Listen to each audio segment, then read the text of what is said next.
Hi friends, బయటైతే బాగా ఎండలు ఎక్కువగా ఉన్నాయి. అందుకే నేనైతే కూలర్ కొనుక్కున్నాను.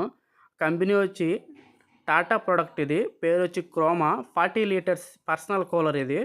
ఇద్దరు మనుషులకైతే సరిపోతుందని చెప్పి నాకు సజెషన్ చేశారు. నేనైతే ఆర్డర్ పెట్టేసాను. అదైతే ఇంటికి వచ్చేసింది. దీన్నైతే పైకి తీసి చూద్దాం. వెయిట్ అయితే చాలా తక్కువగా ఉంది. దీని material ABS plastic, 4 4 castor wheels ఇచ్చారు. అవైతే చూడటానికి కూడా చాలా బాగున్నాయి. దానికైతే వేసి చూద్దాం ఇప్పుడు ఎలా ఉంది ఏంటి అని. క్యాస్ట్ వీల్స్ అయితే బాగున్నాయి. దాని మీద రౌండ్ రౌండ్ తిరుగుతూ ఉంది. కూలర్ కింద అయితే వాటర్ ఇండికేటర్ ఉంది. పైన వచ్చి 2 వీల్స్ అయితే ఉన్నాయి. ఒకటి వచ్చి స్పీడ్ అడ్జస్ట్ చేసుకునేది, రెండోది వచ్చి కూలింగ్ అడ్జస్ట్ చేసుకునేది. పైన వచ్చి ఐస్ బాక్స్ కూడా ఉంది. వాటర్ అయితే నింపుతున్నాను బ్యాక్ సైడ్ నుంచి. బ్యాక్ సైడ్ అయితే ఉంటుంది దీనికి ఇన్లెట్. దీనికైతే బ్యాక్ సైడ్ దోమలు పాకుండా హనీ కాంబోలోకి మెస్ అయితే ఇచ్చారు. మెస్ కూడా చాలా క్వాలిటీగా ఉంది. వాటర్ అయితే నిండిపోయింది ఇప్పుడు. ఇది వచ్చి ఐస్ బాక్స్. ఐస్ బాక్స్లో కానీ మనం ఐస్ గట్ల వేసామంటే ఇన్స్టెంట్గా కూల్ అవుతుంది కూలరు.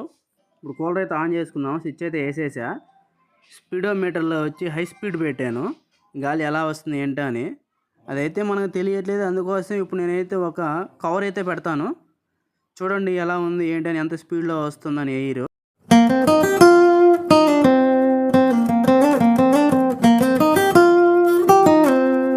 నా ఈ చిన్న ప్రయత్నానికి మీ సబ్స్క్రైబ్